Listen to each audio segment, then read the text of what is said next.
새벽에 주일날 부활하시고 막달라 마리아 그리고 다른 여자 만나주고 베드로 그 부활주일날 어느 시간에 만나주시고 엠마오로 가는 두 제자 저녁 때 만나시고 주일 밤에 도마가 빠진 10제자 가서 만나주시고 한 주간 딱 지난 다음 또 주일 밤에 도마 왔을 때 만나주시고 그리고 오늘 예수님이 갈릴리에 가서 고기를 잡는 7 제자를 만난 것은 제자들을 정식적으로 3번째 만나는 시간이에요.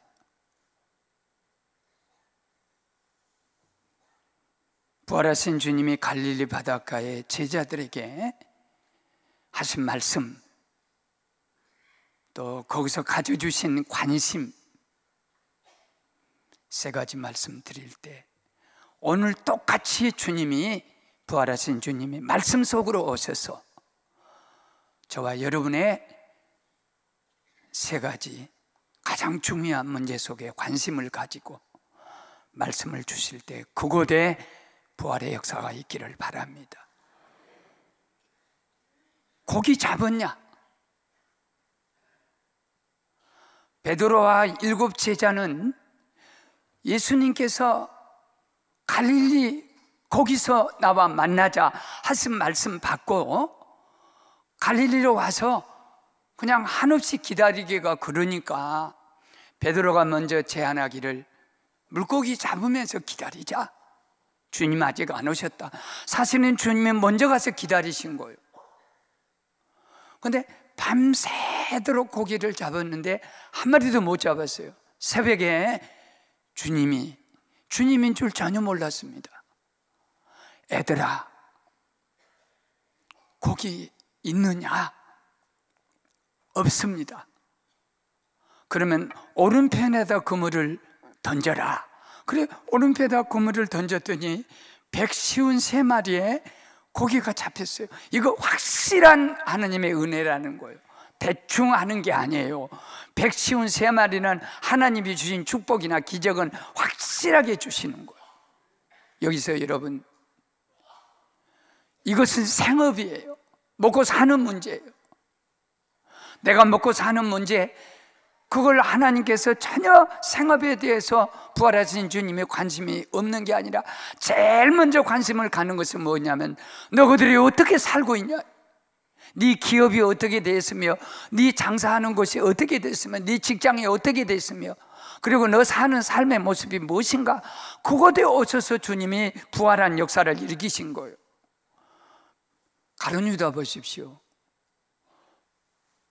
세상 사람과 짝을 해가지고 은 30을 받고 예수를 팔았습니다. 나중에 예수님이 정말로 죽으시거든요. 그러니까는 내가 선생님을 팔아, 이건 아닌데, 어떤 사람이 역사학자가 해석한 것처럼 내가 주님을 십자가에다 넘겨주면 그때 하나님의 기적을 봐가지고 하나님의 아들이시면 분명히 십자가 안 지고 이 나라를 건설할 거다 하는 그런 생각을 가졌는지도 몰라. 그건 독립군이니까. 그런데 예수님 죽으니까 이 은 30을 갖고 대제사장을 찾아가서 이거 물리자, 내가 잘못했다, 우리 선생님을 내가 은 30에 팔 내가 아니다, 이거 아니다 하고 하니까는 제사장이 은 30을 딱 잡더니 이 더러운 돈을 성전 금고에 열 수 없어, 던져버렸어요. 그러면서 무엇을 말하냐면 네가 행한 일이니 네가 당하라, 네가 감당하라는 거예요. 그런데 주님은 베드로가 예수님을 부인했지, 저주했지, 맹세했지, 그럼에도 불구하고 가서 사업이 무엇이 되겠습니까? 내가 예수님을, 나의 스승을 부인하고 저주하고 욕하고 죄를 짓고 돌아갔으니 무엇이 먹어지겠습니까? 그물이 제대로 내려지겠습니까? 그런데 그 현장에 주님이 오셔서 고기 잡았냐? 하나도 못 잡았는데 오른편에 그물을 던져라. 그러시고 153마리 확실하게 눈에 보이도록 그렇게 기적을 베풀어 주시는데, 이 백시온 3마리는 요 안산에도 그 송석삼 지금은 장로님이신데 부도 나가지고 기도원에 가서 아이고 나는 어떻게 살까 하나님 믿는데 하다가 153 부활의 이 153의 축복을 구체적인 축복이라 하는 마음을 갖고 하나님께 기도했고, 모나미 볼펜은요 세계에서 제일 가는 회사예요.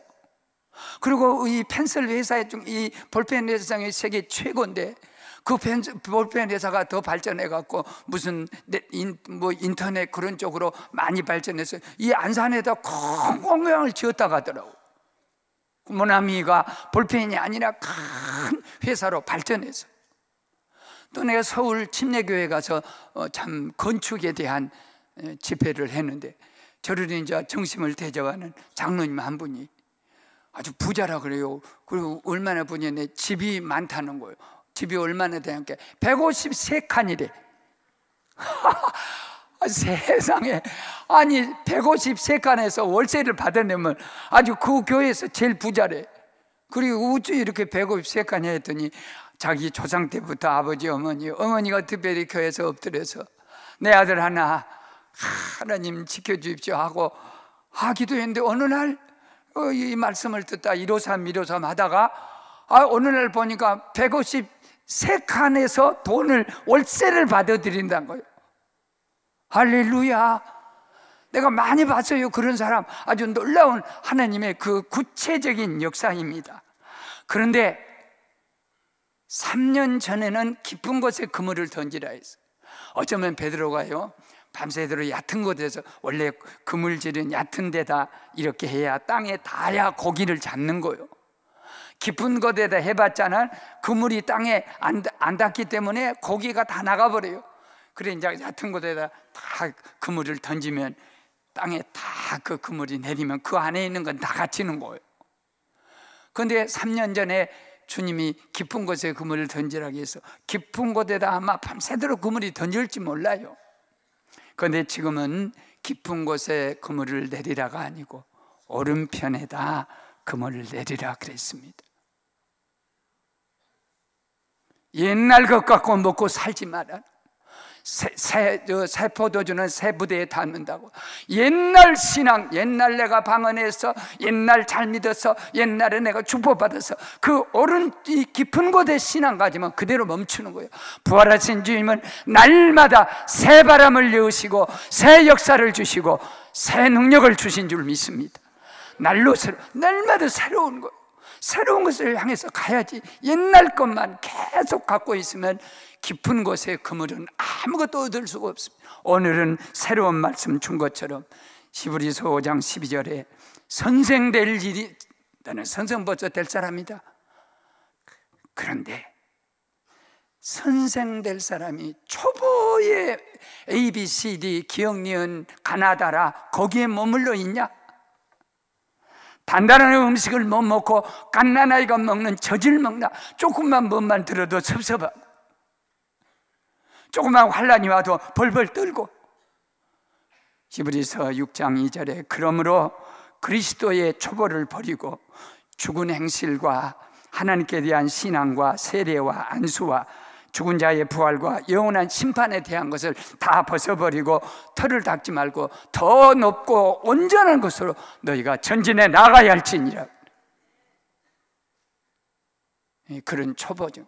부활이 있냐 없냐, 하나님 살아계시냐 안 살아계시냐, 하나님이 전능하냐 안 하냐, 그런 초보 신앙에 있는 동안에 어떻게 하나님의 위대한 역사를 이룰 수 있나. 주님의 관심은 머무림이 아니고 전진. 그렇기 때문에 고기 잡았냐? 못 잡았습니다. 오른편에 던져라. 생업에, 우리 먹고 사는 문제에 대해서 부활하신 주님이, 너희들은 그건 세상 것이야, 그게 아니라 제일 먼저 오셔서 생명을 불어넣는 것은 우리들의 기업과 산업과 실패한 현장이기 때문에 낙심하지 마시고, 지금도 주님 오셔서 여러분 엎어져 있는 거, 쓰러져 있는 거, 내팽개쳐 버린 거, 이제 소망이 없다 하는 그곳에다 부활의 생명을 불어넣어 줄 줄로 믿습니다. 두 번째는 생활입니다. 조밥 먹자. 지금 잡은 생선을 좀 가져오라. 나와 같이 조반을 먹자. 생선 153마리는 생업 속에 역사하신 하나님의 부활의 은혜고, 조반을 먹자 하는 것은 생활, 그 작은 생활 속에 역사하는 부활의 은혜입니다. 새벽의 부활은 아침 식탁으로 초대합니다. 왜 주님께서 숯불을 피워놓으시고, 그 다음에는 떡을 준비하시고 구워 놓으시고 생선을 준비해 놓으시고 아침을 주님이 준비하신 거예요. 아침을 준비해 놓으시고 제자들 보고 고기 잡은 거 갖고 오라는 거예요. 그때 그 153마리 고기를 오른편에 던지라고 해서 오른편에 던졌더니 막 고기가 153마리, 나중에 알 거지만 그렇게 막 가득 잡힌 거예요. 그러니까 요한이가 참 재치 있어요. 주님이다 그러신 거예요. 아니 3년 전에 이곳에 오셔서 우리 실패했을 때 깊은 곳에 금을 던지라 하신, 그래서 고기를 찢어지도록 우리가 둘이 잡았지 않냐. 그런데 오늘 오른편에 금을 던지라 한 것은 갈릴리 거기서 만나지 않은 주님이 오셨다 하니까 베드로가 그래도 상당히 좀 발전된 거 봐요. 옷 다 벗고 고기를 잡다가 한 마리도 못 잡았는데 주님이다 그러니까 요한이하고 6 제자들은 노를 저어서 가고, 아무리 사람이 수영을 잘해도요 바다에서는요 배가 더 빨라요. 그런데 베드로는 온 웃옷을 다 벗고 있다가 그래도 얘를 갖춘다고 겉옷을 입고, 그런 얘 같으면 뭐한다? 옷을 입고 막 헤엄쳐서 가는 거야, 주님이라는 말 때문에. 그러니까 여기서 얼마나 베드로가 주님을 기다리고, 그리고 나서지 못한 아픔, 그리고 갔더니 숯불이 피워져서 주님 다 아세요. 너 베드로, 너 보나마나 물속에 뛰어올 것이다. 그러면 새벽녘에는요 여름에도 추워요. 새벽에는 수액 압력 안 하지 않습니까? 그래서 숯불을 쐬라 그러시면서 떡도 만들고 고기도 구웠어요. 이 떡은요 엠마오로, 나그네로 익명의 이름으로 변장해 가지고 예수님이 나그네로 딱 동행하니까 엠마오 같은 2 제자가 아이고 나그네시여, 해가 저무니까 우리 여기 집에서 좀 누워하십시오. 방 한 칸을 준비해 드리고 그 나그네에게 떡을 주는 거예요. 그래 떡을 주어서 예수님이 떡을 탁 먹고 같이 나누는 동안에 그 떡을 먹을 때 눈이 딱 밝아져서 주님을, 부활한 주님을 알고 예루살렘에 올라온 사건이고요. 도마까지 있는 2번째 주님이 부활해서 저녁에 나타났을 때 이렇게 보이시면서, 왜 도마야, 보고 믿는 자보다도 보지 못하고 믿는 자, 듣고 믿는 자가 복이 있다 그러면서, 봐라, 너 의심하면서 너 결석하고 그랬지. 여봐라, 구멍이 뚫려졌다, 못 자오기다. 나는 육체를 가졌다. 영으로 생각을 하고 무슨 환상으로 생각 아니야. 내가 부활한 것을 확실히 너에게 보여줄게. 그러면 내가 먹어야 할 거냐? 생선 있냐? 그랬더니 먹을 거 이제 생선 한 토막을 가져오는 거. 그래 그 생선을 부활하신 주님이 떡도 잡수셨고 생선을 잡수신 거예요. 그런데 여기서 중요한 것은 숯불을 준비해 놓고, 그리고 이 숯불은 베드로가 예수 모른다고 새벽에 부인했던 숯불이에요. 그래서 너희들이 나에게 떡을 주었지, 너희들이 나에게 생선을 주었지. 153마리는 생선 한 토막 주님께 대접했던 거기에 대한 구체적이면서 확실하게 153개나 되는 어마어마한 상상할 수 없는 확실한 손에 쥐는 기적을 보여주면서 주님이 같이 조반을 먹자. 이거 밥 먹는 거 생활. 나는 6.25 끝난, 여기 6.25 때 좀 한 5살인가 이렇게 어렸어요. 그러니까 50년대 6.25 끝난 그 어간에 보릿고개가 우리나라는 참 많았어요. 그래 친히 우리는 보릿고개를 겪었기 때문에 이 봄이 때 되면 춘궁기라 그래요. 저녁에 죽을 써요. 저녁에 죽을 쓴데 한 우리 작은 작은 아버지네 식구 모두, 또 우리 식구 모두 한 20명 거의 돼요.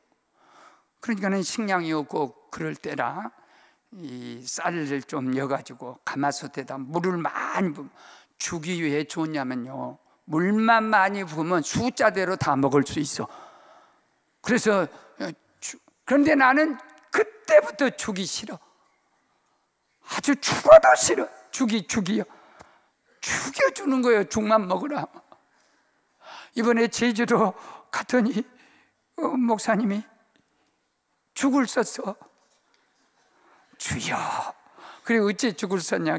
목사님은 얘가 단순하다고 연락을 받았다고. 그래서 죽100기 더 잡수겠냐 하고 죽을 써서 이렇게 했다 하길래, 내가 부흥하러 온 강사들은 죽을 안 먹습니다. 왜 그러냐? 설교하다 죽 쓸 것 같았어. 나는 죽어도 죽기 싫어. 그래갖고 바깥으로 해서 식은 밥 갖고 와서 거기다 말아서 먹고 설교를 했는데, 할아버지가 참 저한테 거짓말을, 어린 저한테 너무 거짓말했어. 내가 밥을 안 먹고 그냥 몽니를 부리거든요. 안 먹은다고. 그럼 할아버지 말씀이 있으니까, 고나 닭죽이다. 가보면 닭죽 아니에요. 먹게 하려고 닭죽이다. 그러면서 어떤 말씀으로 나를 유혹하냐면, 고나 저녁에는 잠을 자니까 간단히 먹어야 건강에 좋단다. 그러시면 내일 아침에 밥 먹어야, 밥이나 마나 내일 아침에 보리밥이요. 내일 아침에 밥 먹어야. 그렇게 옛날에 우리들은 아침밥 한 끼 먹으려고 모두가 저녁에 굶기도 하고 배로 물로 채우기도 하는 그런 시절이었어요. 근데 주님이 조반을 먹자마자, 이거 참 여러 가지 뜻이 있어요. 아침밥 잘 먹는 사람은 병들어도 낫고, 또 그냥 애들 공부도 잘하고, 그 집안도 평화롭대. 아침밥을 남편이 안 먹으면 안 된대요. 안 먹으면 여자가 늦잠 퍼잔대. 아이고 가라고. 근데 남편이 꼭 아침밥 먹는다면 일찍 일어나서 새벽기도 갔다 오고. 우리 집이 그래요. 저는 무슨 일이 있어도 아침밥을 금식하는 일 외에는 안 먹을 수가 없어. 안 먹으면 기력이 없이 자빠지니까. 아주 우리 집에서는 아침밥이 제일 잘 먹고, 그 바람에 저 사람이 일찍 일어나니까 살찌는 것이 수도비 되고요. 이거 운동을 많이 하게 돼. 나는 하나님께 감사해요. 주님이 조밥 먹자. 고나 조밥 먹자. 주님의 밥 먹는 곳에 초대해가지고 밥같이 먹자 하면서 그들이 밥을 언제 먹었겠습니까? 그래, 밥 먹는 것 관심, 생업에 관심, 생활에 관심, 마지막 하나는 생사에 관심 있는 것. 네가 나를 이 모든 것보다 사랑하냐 할 때 두 가지를 물으신 거예요. 네가 나를 사랑하냐 할 때, 내가 주님을 사랑한 줄을 내가 말은 못하겠습니다 하다 말에 실수가 많아서, 주님이 아시지요. 주님 아시지 않습니까? 주님이라 말 듣는 순간에 너를 저을 수가 없었습니다.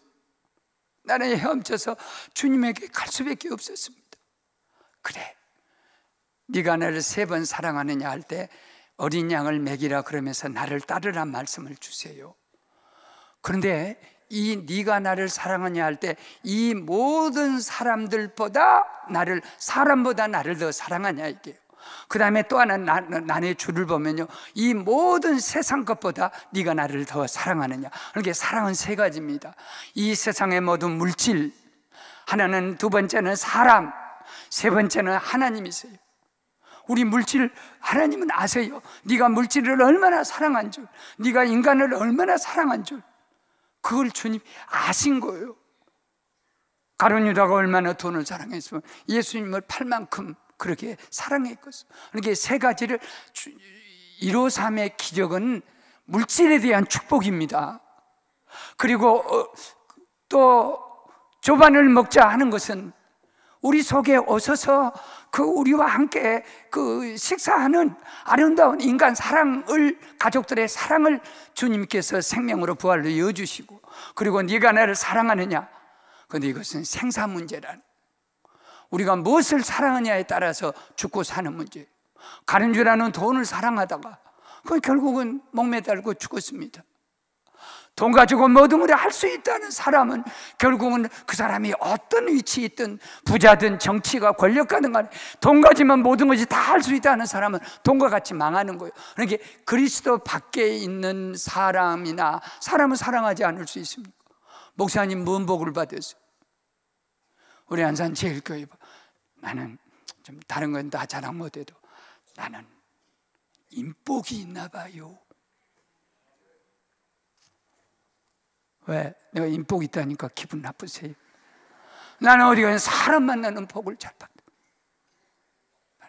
사람, 미안합니다. 저 사람부터 나는 빼빼대, 저 사람 튼튼해. 얼마나 보태면은 중간 킬로그램이 나와요. 또 우리 부교육자들 팀목회 했거든요. 나 아파 있을 때도 교회는 그대로 역사했습니다. 그건 팀목회. 우리 장로님들, 목사님 아파서 어느 교회가 목사님 암으로 쓰러져 있는데 한 14년 동안 이렇게 오는데 누가 얼마나 좋다 하겠어. 얼마나 좋다 안 합니다. 목사님 아프면 좋다. 그렇게 이번에 후임자는 내가 첫 번째 조건이 건강해야 한다. 나같이 아프면 교인들 너무 근심이다. 그런데 우리 장로님들이 기다려주고 기도해주고 같이 아파해주고, 인간 사랑이란 게 얼마나 중요한지 몰라요. 우리 교회가 나를 사랑 안 했으면 나는 여기 설 수도 없고 끝나는 거예요. 그런데 하나님은 그리스도 밖에 가서 인간을 사랑하고 그리스도 밖에 가서 물질을 사랑하고 우상숭배 돼가지고 망하는 거예요. 그런데 그리스도 안에 들어와서 우리가 그리스도 안에 보면 물질도 그리스도 안에 물질이 다 골로새서 2장 5절에 그리스도 안에 지혜와 지식과 보화와 모든 것이 다 들어있는 거예요. 그렇기 때문에 주님이 네가 나를 이 모든 것보다 더 사랑하냐, 네가 나를 이 사람보다 더 사랑하냐, 그 말씀을 주실 때 어린 양을 먹여라, 그리고 153의 축복, 이 모든 축복을 미리 주시면서 그리스도 안에서 우리가 주님 사랑한 것은 내가 사는 것이요, 세상을 사랑하는 것, 그리스도 밖에서 사랑하는 것은 다 죽어요. 절대 우리가 살 수 없어요. 이거 끊어지면 죽은 거예요. 그런데 하나님 그 말씀을 마쳐야 쓰겠어요. 생사, 살고 죽는 문제가 주님 사랑하면 합력의 선을 이룰 뿐 아니라 저 잠언 8장 같은 데 보면요, 아낌없이 모든 걸 쏟아 부어 주신다. 아니, 사랑한, 생각해 보세요. 자식도 편견하면 안 되겠지만 사랑하는 자식에게 아까울 것이 뭐 있습니까? 사랑하는 사람에게 아까울 것이 뭐 있습니까? 나 솔직한 말로 저 사람 엄청 사랑했어. 그때는 간도 빼주고 싶더라고. 왜냐하면 간 빼줄 수가 없으니까 말이라도 간도 빼주고 저 사람이 간 받으려고 하고서 내가 당신 간 빼줄 만큼 사랑한다 그러면 그러겠지. 못할 것이야 누가 못하겠어. 뭔 말인지 모르시네. 근데 그 청년 하나가, 옛날에는 우리 때는 28, 30이 결혼 정년기였어요. 한 30년 전, 40년 전.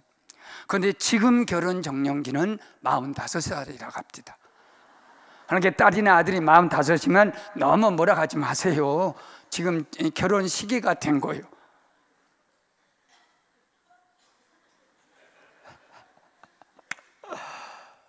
관연한 아주 딸이 얼굴도 예쁘고 아주 교회 그 외국인을 위해 봉사하고 다 해요. 그런데 그냥 나는 결혼하면 애 때문에 그래요. 빨리 결혼해 애를 많이 낳을 텐데, 그렇게라도 교회가 부흥이 돼야 할 텐데, 이런 생각을 하고 하는데 다 웃고 다니고 그런데 안 돼. 그런데 그저께 좀 자기보다 나이가 어려 보이더라고. 그래서 난 남동생 데리고 온 줄 알았어요. 그래 하더니 목사님 우리 결혼해요. 그래 내 속으로 동생하고 남성댕이 이렇게 나이 차이 난 것 같아. 그랬더니 어떻게 이렇게 축복을 받았냐 그랬더니 교회에서는 이렇게 짝이 안 맞춰지더래. 그래갖고 밖에 나가갖고 괜찮은 청년을 전도를 했대. 그래 와가지고 이제 곧 있으면 결혼합니다. 그때 내가 이름을 발표할게요.